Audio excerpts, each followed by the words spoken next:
tardes y muchas gracias a todos por acompañarnos hoy en esta presentación de los Pisiboni, que desde luego lo merece, pero les agradecemos doblemente que hayan venido porque en una tarde de julio con este calor no era fácil salir de casa. Yo simplemente quiero agradecer a la Librería La Central que nos haya acogido hoy, con tanto afecto como siempre, y por supuesto a Juan Antonio Masoliver que acceda a presentar esta novela estupenda que tenemos en las manos y que yo tengo el honor de publicar en el catálogo de Acantilado. Muy brevemente les voy a dar dos pinceladas, aunque ya las hemos adelantado aquí en un momentito antes de que aparecieran todos ustedes, dos pinceladas sobre el libro, aquellos aspectos que a mí me llamaron la atención y que más me gustan, y no estropearé la novela a nadie, pero quizá después los pueden tener presentes y decidirán si están de acuerdo conmigo o no. Porque realmente no es difícil para un editor hablar de los libros, pero siempre se corre el riesgo de parecer que somos comerciantes y que estamos de manera casi como antigua vendiendo nuestra mercancía, pero intentaré evitar ese tipo de vocabulario y de giros.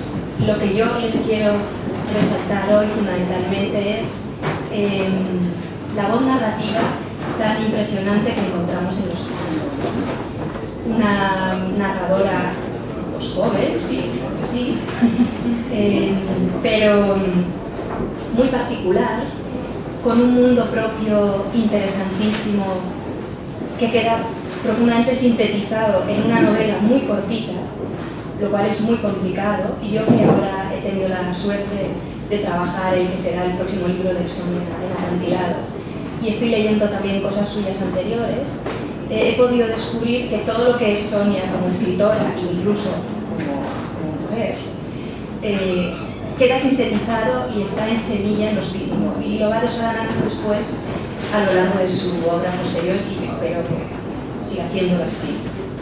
Es una narradora y una voz muy contundente, muy personal, muy diferente, y con una historia que tiene una fuerza que atrapa al lector desde la primera página. Creo que destaca también su capacidad para llevar una narración complicada, no tanto por el hilo que teje de personajes y de una trama con una metáfora profunda, sino porque creo que consigue en pocas páginas, de manera muy delicada, mantener un equilibrio que es peligrosísimo, ¿no? y jugar un poco con el lector y sin hacernos trampas, eso sí, pero que ustedes irán descubriendo si tienen la suerte de leer la novela, y entonces captarán perfectamente de qué les estoy hablando. Y por último, yo destacaría que es una gran historia que nos atrapa, por supuesto, por cómo está contada, por su misterio, pero también porque toca algo honesto y profundo y que nos atañe a todos de alguna manera, a unos más, a otros menos, pero en general, no solo como sociedad, sino como seres humanos, porque consigue apelar al lector. Y yo que releía un poquito la historia, para tenerla más fresca, incluso, no sé, Sonia, si soy yo, pero incluso hoy he visto que hay mucho sentido del humor en el libro, cosa que al principio no había sido capaz de entender, y eso es importantísimo porque desde luego efectivamente estás tú toda allí. Así que toda esta suma de cosas que yo he sintetizado de manera torpe y que por supuesto Antonio Masoliver ahora hará infinitamente mejor, configuran una novela breve con un ritmo trepidante y muy particular que desde luego les recomiendo firmemente y que espero que disfruten. Así que muchísimas gracias a todos y les dejo con la parte interesante de la tarde.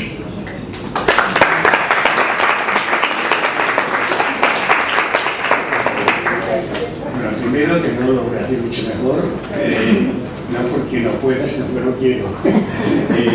Pero no quiero hacer una presentación de profesor ni de crítico, porque aquí hay una anomalía que es que Sonia es mujer.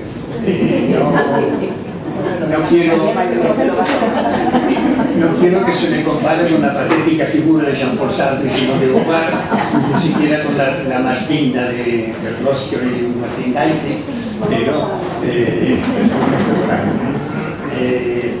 o sea, es una anomalía, pero de la misma forma que tú has presentado a Sonia porque como editora te ha interesado este libro, a mí, yo confieso que yo, que casi nunca presento, como todo el mundo sabe, no todo el mundo sabe, no, pero yo sí, este libro me hubiese gustado mucho escribirlo. Es un libro que me ha impactado. Y al que no lo lee y no le ha impactado es porque no sabe nada de literatura. Como tú has aludido a la densidad de esa prosa breve, has hablado del humor, que es interesante porque en efecto hay mucho humor, es un humor igual que yo me acuerdo que de joven cuando leía Kafka lloraba y sufría, el corazón me palpitaba, no, sí, pero luego la leí 20 años más tarde y descubrí el humor que había en la metamorfosis y en el proceso y en toda la obra de Kafka. Y digo Kafka porque se ha hablado mucho de Sonia como kafkiana, no porque Sonia de pronto ha leído a Kafka y se ha convertido al kafkianismo, sino porque además hoy ha salido una crítica hace unos días en una revista que se llama Brújula, algo así, Natal Ángeles Soler, Ángeles López. Es curioso porque en Sonia no se notan sus lecturas. Y a mí me consta que Sonia ha leído y ha leído realmente de forma muy interesante, pero no se le notan las lecturas. No digo que es que no tenga lecturas. Aquí hay alguien que habla de las lecturas y menciona a los autores, pero tampoco Bolser ni es el otro, es él, está transformándose en personaje dentro de esos personajes. En el caso de Sonia ni siquiera menciona a nadie, es kafkiana, y esa crítica ha mencionado precisamente a John Didion, a Carrer y a Gilberto Torrente, que son tres de los libros que a Sonia realmente la han impactado, y cómo esta crítica ha captado el tipo de lectura, a pesar de que, como digo, no están en el libro, estos libros no están. ¿Dónde está la singularidad del libro? Bueno, hay muchas singularidades. Primero es un libro muy denso, que puede incluso asustar a cierta gente, incluso cuando ven la portada, dice, madre de Dios, ¿dónde me he metido? ¿Dónde me he metido? Los que conocen a Sonia saben que se han metido en el nanodosis. Sabían dónde lleva.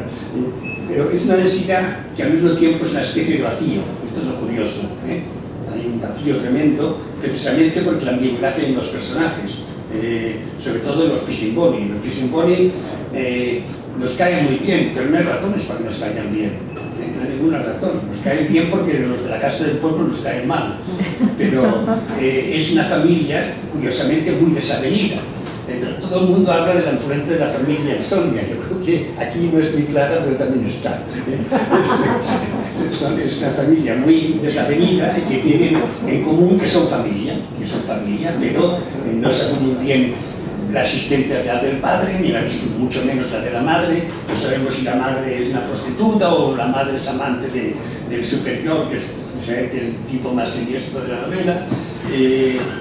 No sabemos en qué consiste el golpe de estado de uno de los hijos, qué quiere dar, y ni siquiera sabemos muy bien cuál es la función de Dago, cuál es su relación con el pueblo. A veces parece muy atraído hacia el pueblo y otras veces parece necesitar a la familia, que al mismo tiempo rechaza. Es decir, que él está sacando tanto de la dictadura, por así decirlo, no del proletariado. La Casa del Pueblo puede ser también la Casa del Pueblo del franquismo, cualquier dictadura tiene Casa del Pueblo, y al mismo tiempo de la demagogia de la libertad.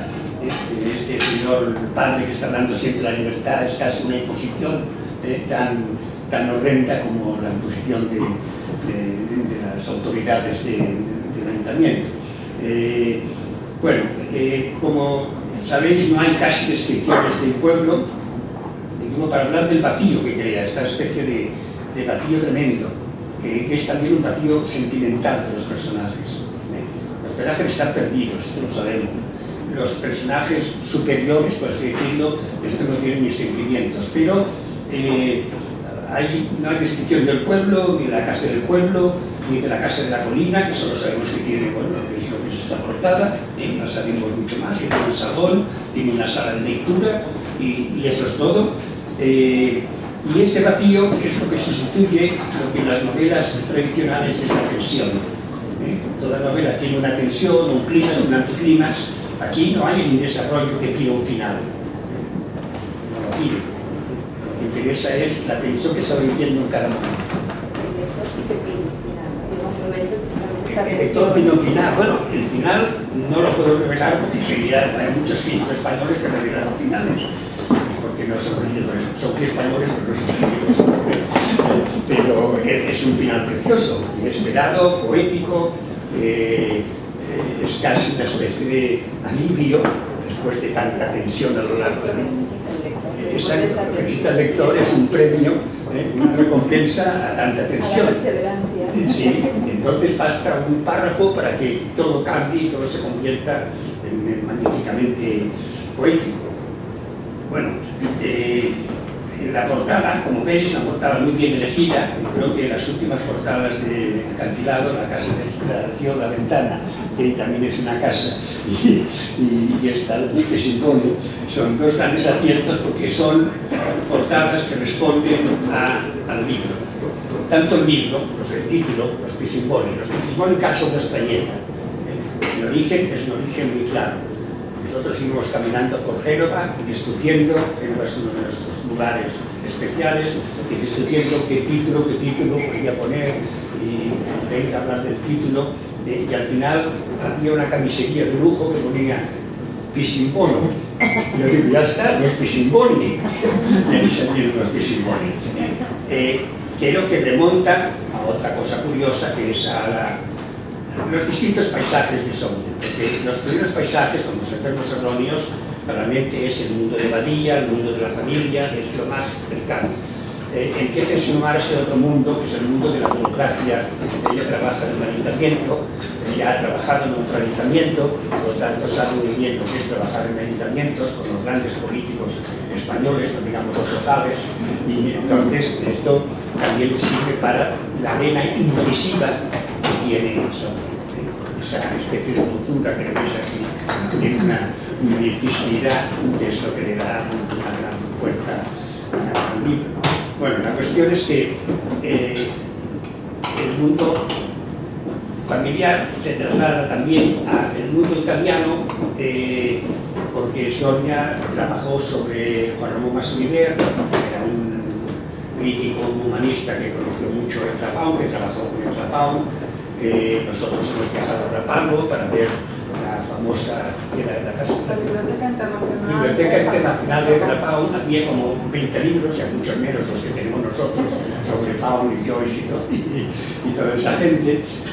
Pero bueno, hay esa cosa italiana que es lo que permite la novela, porque a veces nosotros no estamos diciendo, lo mismo con México, que son todos los centros impactantes para Sonia. Lo importante no es la descripción de México, la descripción de Italia, sino es la impresión que ha dejado en ti un país o una ciudad. Y en ese caso, en el caso de Génova, que no es la ciudad más bonita de Italia, pero es igual, es una experiencia nuestra, por lo tanto existe como experiencia. Y lo mismo pasa con México, sí que es un país extraordinario, y esto está dentro de la novela sin verse en la novela. El saber crear paisajes distintos a los que nos tiene acostumbrada la novela española.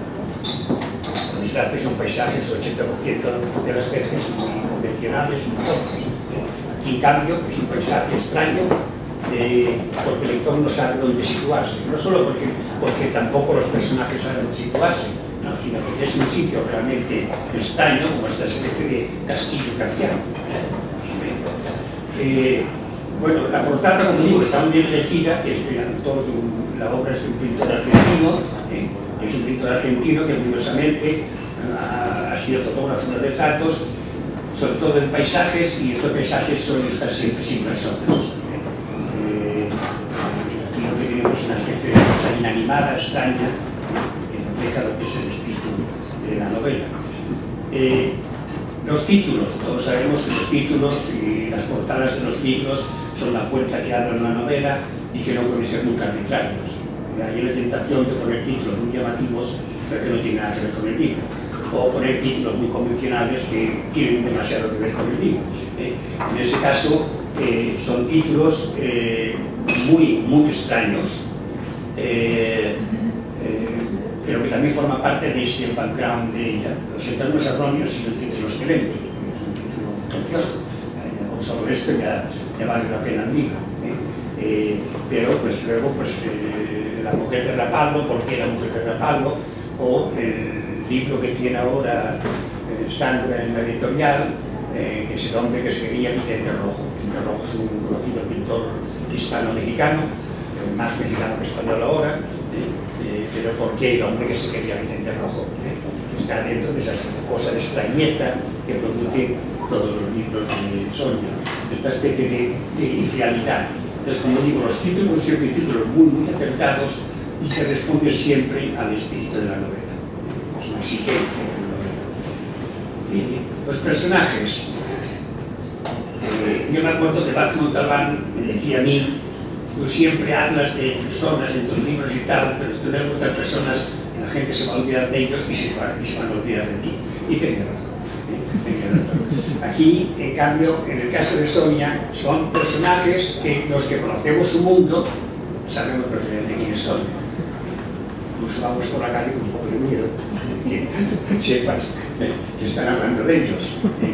Pero el encanto de esto es no saber nosotros qué personaje es, qué persona es que existe, sino sospechar que hay una persona detrás. Es decir, sospechar que hay una especie de mala leche detrás contra ese personaje. Y esto es lo que lo hace interesante, es lo que lo hace verosímil, lo que lo hace real. Bueno, esto no se acaba.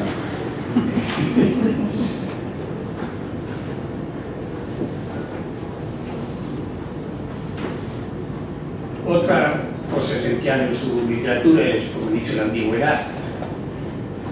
No saber en qué plano. Lo curioso de este libro es que los personajes son contradictorios, pero no lo es el libro. No hay nada contradictorio aquí, y todo tiene una tremenda verosimilitud.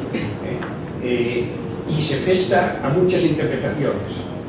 Es otra de las grandes cosas de los buenos libros. Se presta a muchas interpretaciones, pero ninguna contradice a la otra. Ninguna. Uno puede opinar que los Pisimonis son esto, y lo son, y al mismo tiempo son otra cosa, y al mismo tiempo la gente de la Casa del Pueblo es otra cosa, etcétera, etcétera. Esto, como digo, es una riqueza de su novedad que permite no interpretaciones contradictorias, sino enriquecimiento de interpretaciones. Y ha hablado de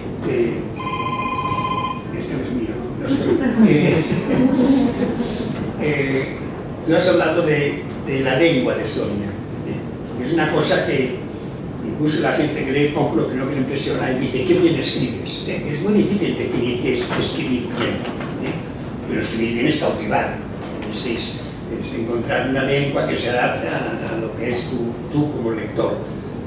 Y en el caso de Sonia, naturalmente, le beneficia su bilingüismo. Sonia escribe en catalán, cosas en catalán, su nombre está escrito en catalán, no porque lleve la estelada y todo eso, sino porque es catalana. Y al mismo tiempo es una familia de origen salmantino y que por lo tanto tiene esa riqueza del castellano que los catalanes, por desgracia, nos cuesta más tener. Por lo tanto hay, como digo, esta prosa castellana, que yo, por ejemplo, una de las cosas que me fascinaba de Sánchez Ferlosio era lo castellano de su prosa, pero no lo castizo, lo castellano vivo, noble, es lo que encontramos aquí. Aquí no hay castitismos, no hay coloquialismos, no hay nada que delate que si es de Salamanca o de Jaén, esto no existe. Lo que existe es una pureza de lengua que va con lo exigente de nuevo de la novela. Como digo, ya hay precedentes, como de La propagación del silencio, otro libro precioso, un título muy bonito, La propagación del silencio. que lo consiguió publicar una editora que consiguió que se propagase en silencio, sin silencio del libro, y pasó totalmente desapercibido. Y como he mencionado ya la mujer de La Palo, que nos dieron a paisajes relacionados con sus culturas. He hablado de Italia, he hablado de México, pero tenía que haber mencionado a Max Shaw, que ha sido uno de los autores que más a fondo ha leído Sonia, y el impacto que le causó, como causó a mí, Vicente Rojo, y conocer directamente, no solo a Vicente Rojo, que es enriquecedor, sino conocer la pintura de Vicente Rojo, la obra de Vicente Rojo, las esculturas de Vicente Rojo, la integridad moral de este hombre, porque Sonia, que Sandra la ha presentado como una joven escritora, y lo es, bueno, claro, a mi lado, todo el mundo es un niño. Pero Sonia lleva muchos libros publicados, lleva mucho tiempo como periodista, como digo, en castellano y en catalán, ha hecho entrevistas, es crítica de la vanguardia de libros, es crítica o cronista de arte de la vanguardia también, que tiene una... He dicho joven escritora, no joven progresa. No, yo lo he entendido muy bien, lo has dicho así, pero que mucha gente identifica el hecho eso de que la propagación del silencio, cayó el silencio, de que este es el primer libro de Sonia.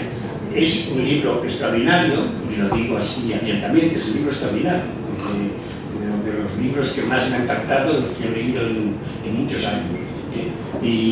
Pero que hay raíces de esto o precedentes de eso en otros libros suyos, que tienen muchos méritos y mucho valor y están ya insinuados lo que va a ser lo que es Sonia en lo que es Simboni y en el hombre que se creía Vicente Rojo. Luego hay otra razón por la que yo presento el libro, que creo que ha quedado ya bastante clara.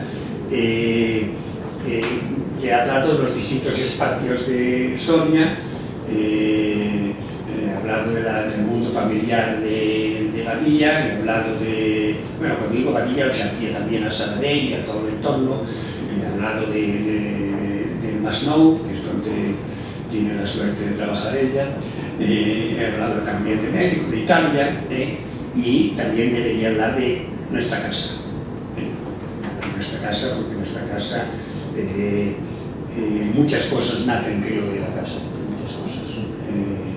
No solo la hierba, que también tenemos una hierba, porque no es un hogar, solo un hogar, es un paisaje, es una biblioteca de la cual nos alimentamos los dos, nos aconsejamos los dos, es un lugar para la familia, es un lugar para los amigos. Es decir, que creo que también esto me explica que yo esté aquí hablando de Sonia y no solo porque soy el crítico literario de no me acuerdo de periódico. Yo creo que de momento yo me paro, puedo hablar, en serio, puedo hablar todo eso. Pero creo que no sería justo, más de una persona ha leído los Pisimboni, Sonia puede hablar algo de los Pisimboni, y antes de que, si veo que hay un silencio profundo, tendré que seguir, pero yo preferiría que se le hiciese alguna pregunta o que ella desarrollase algo que yo he dicho, como diciendo esto es mentira, del hogar, esto es un desastre, ¿no? Gracias. Bueno, primero de todo, muchas gracias a todos por estar aquí esta tarde de julio en plena hora de calor. Y de verdad que es una sorpresa. Yo pensaba que íbamos a estar casi, bueno, estamos casi en familia y amigos, ¿no? Pero sabía que mi familia era numerosa, pero no sabía que tanto. Y eso, pues muchas gracias por estar aquí. Y bueno, entonces, siempre me pasa igual, que dicen estas cosas que yo me abrumo un poco y entonces luego me quedo solo en las gracias y gracias y gracias. Entonces lo que queda claro es que soy una chica muy agradecida. Pero sí que es verdad que me hace mucha ilusión, no se lo he cumplido, me hace mucha ilusión que esté Sandra aquí, para mí es muy importante que esté aquí a mi derecha, porque bueno, ha sido una experiencia muy bonita la de este libro, de verdad, ha sido, bueno, todo desde el principio. Hace lo siento, me tienes que dejar que empiece así.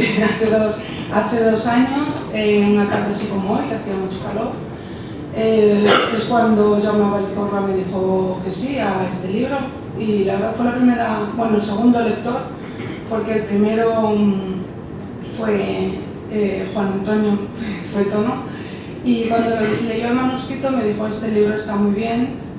Era justo el momento en el que estaba pasando por la propagación del silencio, en el que se estaba propagando realmente, y entonces, bueno, fue Tono el que, no porque fuese su editorial obviamente, sino por lo que es la editorial Acantilado, me dijo que me animó a que probase a que enviase el original a la editorial.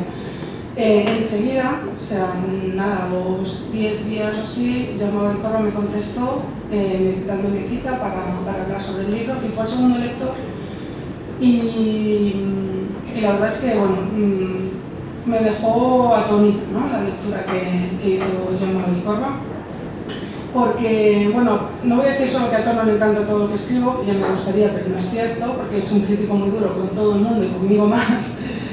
Pero bueno, la lectura que hizo Jaume Vallcorba pues fue como decir, bueno, ya, cuando me da igual, o sea, si no lo publicas, si después de todo esto que me está diciendo, cuando llegue el pero no te lo voy a publicar, pues es igual, o sea, ya me ha hecho un gran regalo, ¿no?, con la lectura que había hecho del libro.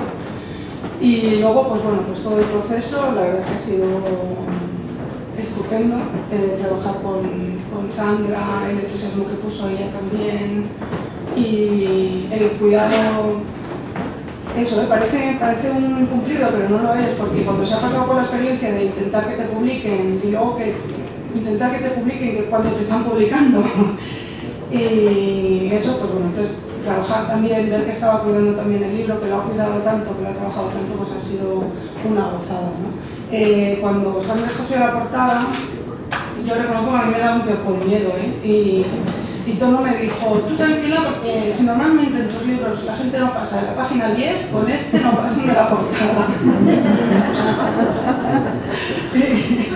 y bueno, la verdad es que yo tenía fe en la portada. Sí, era una que Sandra defendió.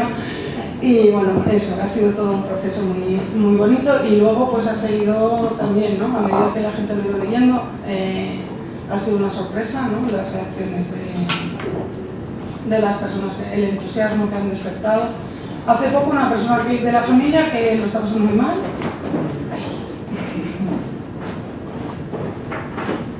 bueno, me dijo que, pues eso, que el libro está despertando muchos entusiasmos, ¿no? Y una persona que lo está pasando por un buen momento está encantadísimo con el libro, y bueno, pero de verdad, estaba tan emocionado con el libro que pensé: oye, pues si todo el esfuerzo del libro ha pasado para que esta persona le haga compañía al libro en este momento, bien, el esfuerzo está bien destinado, ¿no?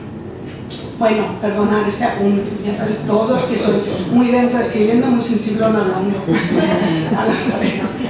Pero bueno, que el libro, eso, ha sido una cosa como que ha sido un proceso muy agradable, y me ha dado muchas sorpresas. Esta tarde que estéis todos aquí es otra más, ¿no?, otra de estas sorpresas agradables, de otro de estos regalos que me están dando los Pressing Bonnie, que como dice Tono, pues se les tiene cariño, no sabe uno muy bien por qué, ¿no?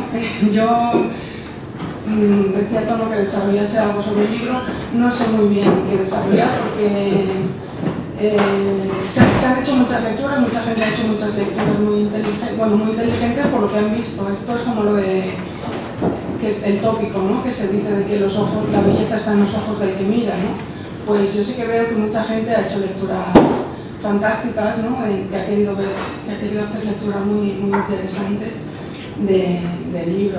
Yo pues la verdad es que, aparte de ser densa y sensiblera cuando hablo, pues también tengo mi mala leche de vez en cuando, y me lo pasé muy bien escribiendo el libro.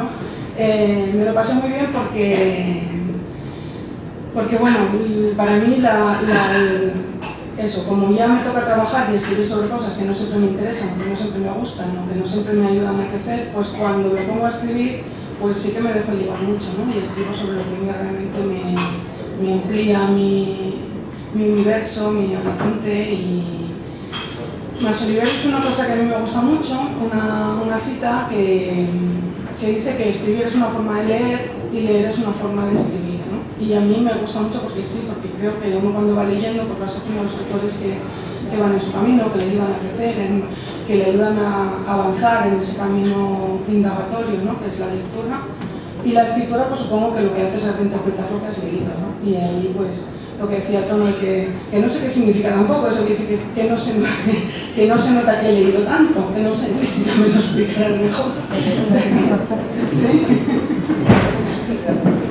Esto me flipa. ¿Para qué te ha servido leer tanto? Pero bueno, pues eso, ¿no? Que lo que decía. Entonces yo creo que en los Prisimboni, pues ahí está un poco todo, ¿no? Lo que yo he leído, mis experiencias, obviamente. Hay una parte de la Casa del Pueblo que están los funcionarios, que... Espera, déjame revisar quién ha venido. A ver qué puedo decir. Que se está grabando. Bueno, pues eso, hay una parte de los funcionarios, obviamente, que está basado en mi experiencia laboral, pero que no... Yo creo que basado muy... o sea, que es muy lejano, está como punto de partida. Y recuerdo una vez que hablando con John Manuel Corra, que se rió mucho porque me dijo, esa novela es muy intelectual y la lectura que se puede hacer. Y yo le dije, no, si es hiperrealismo, porque yo tengo una familia numerosa y trabajo en un ayuntamiento. Ya está. Y me dijo que no, es sencillo. No, es verdad. Yo creo que los dos mundos, el mundo de la familia, no mi familia, sino el mundo de la familia, y el mundo de la Casa del Pueblo, que más que un ayuntamiento, más que el ayuntamiento del Masnou, donde yo trabajo, o más que una administración concreta, pues creo que es una organización humana, ¿no? Es una casa donde se organizan diferentes seres humanos y entonces son esos dos mundos, y yo por lo tanto, como la familia, como mi experiencia laboral, pues son como puntos de partida. Y a partir de ahí, pues eso, yo el libro me lo pasé muy bien, porque me dejé llevar. Y creo que se nota en cosas, pues, algo que ha comentado todo, el tema de las contradicciones, ¿no? Yo pienso que quizá eso, porque tenía esa libertad de que no me importaba, yo quería indagar en eso, en esas contradicciones a mí me interesaban, a mí me hubiese gustado leerlas, pues eso, yo me dejaba llevar y el libro es eso, son 120 páginas o así, de querer indagar en esas cosas, en esas contradicciones. Para mí era un juego a veces, otras veces no es un juego, y bueno, en todo caso, el libro está ahí, estoy muy contenta porque el libro tan bonito, tan cuidado, y estoy muy contenta porque estéis aquí todos hoy. Y no sé, muchas gracias, muchísimas gracias, Tono, por esta presentación, por esta lectura. Es verdad que otro de los regalos que me ha hecho este libro es que la lectura que ha hecho Tono del libro y el entusiasmo con lo que lo ha vivido, porque es verdad que desde el principio, bueno, he leído el original, como he dicho antes, y cuando salió el libro como libro, porque es curioso cómo cambia, ¿no? Cuando lees el libro en tu ordenador o lees un borrador, a cuando ya lees el libro, ¿no? Y volvió a caer en el entusiasmo con el libro y ha sido uno de los más entusiastas, junto con Sandra, que lo está ahí defendiendo también muy bien. Y nada, que lo dicho, ya está. Muchas gracias. Y ya está. Muchas gracias.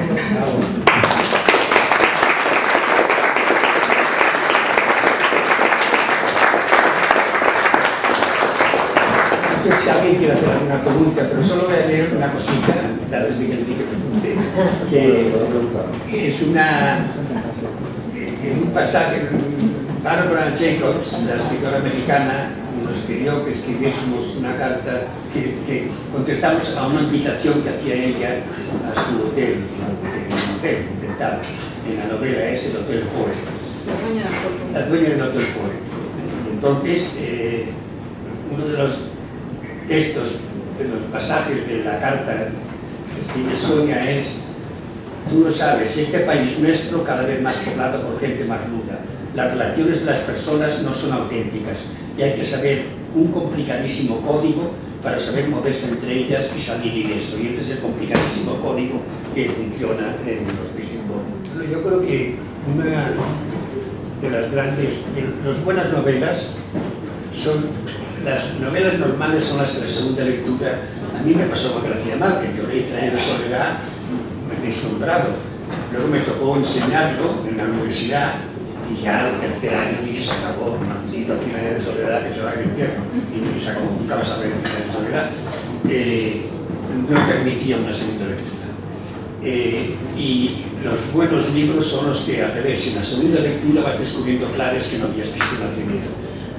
Has hecho la primera y yo también hice una lectura en la que no veía el humor, porque yo primero trataba de entender el libro, que es lo primero que ocurre con los Pisingoni. En la primera lectura el lector trata de entenderlo y va equivocado, porque no se trata de eso, no se trata de entender nada, se trata de compartir todas estas experiencias. La situación muchas veces ligada, absolutamente insinuado, cuando van a la taberna, cuando van, ¿no? Por eso es corto, porque hay que leerlo dos veces. No, es verdad que es una novela que se enriquece leyéndola por segunda vez, mucho más. La lees con otro espíritu, ¿no? No estás tratando de entender y de descifrar, que es lo peor que puede ocurrir. Yo me acuerdo cuando al principio leía a Eliot y allí tratando de entender a Eliot, que no entendí nunca. Y hasta el final dije, pues acabó, ya leer a Eliot como me da la gana a mí, y entonces descubrí que Eliot era un genio como poeta. Y que me expliques, que yo te explique a Eliot, no lo voy a explicar, no lo necesito explicar, pero es una lectura que más lees, más vas descubriendo todo ese mundo interior tan fascinante, tan misterioso, porque hay mucho misterio aquí, ¿no? Mucho misterio, etc. No, yo creo que antes hablaba de la mala leche que me gustaba tener cuando me dejaba ir con este libro. Yo creo que hay una cosa que sí que hay consciente en este libro, y es que en los libros anteriores, pues eso, se me había acusado de que eran unos libros muy densos, como muy dramáticos, muy de escritura terapéutica, etc. Y yo creo que cuando escribí los Pisingoni, creo que el siguiente está más todavía, yo tenía muchas ganas de reírme de mí misma, ¿no? Y de reírme de esa densidad, ¿no? De eso que me habían atacado, entonces por eso yo creo que están esos guiños, que a lo mejor otra gente no los ve, sino los que me conocen más, que era eso, esa voluntad de, pues eso, de reírme de esa literatura oscura que a mí me gusta, ya no solo cuando leo, sino cuando escribo, pues eso que a veces también se me iba la mano, ¿no? En La propagación del silencio, que es un libro, pobrecito, que le hacemos tanta publicidad, porque pobrecito necesita que le mimen, porque fue muy maltratado. Entonces, yo reconozco que hay algunos libros como muy oscuros y muy densos, y entonces aquí pues hay como esas ganas de reírme de mí misma por esa oscuridad. Y en el siguiente ya hago publicidad del anterior, porque este ya está obligados a comprarlo, que estáis aquí, pues hago publicidad del anterior y del siguiente. Entonces, en la última parte de los Pisingoni, para mí hay una cosa también muy importante, que es como una búsqueda también como muy consciente de un nuevo camino, ¿no? De una nueva voz, que entre la luz, que rompa con toda esa cosa densa, con toda esa cosa oscura. Y realmente era una búsqueda que yo estaba haciendo, ¿no? Que la hace el personaje, pero obviamente porque yo la estaba haciendo. Y creo que ya en el siguiente libro, que creo que lo escribí como muy siguiente a este, ya las ganas de reírme de mí misma y eso ya creo que son más obvias, ¿no? Y de todo eso. Y creo que, bueno, que supongo que a eso obedece, quizá por eso hay un sentido del humor en este que no había en los anteriores.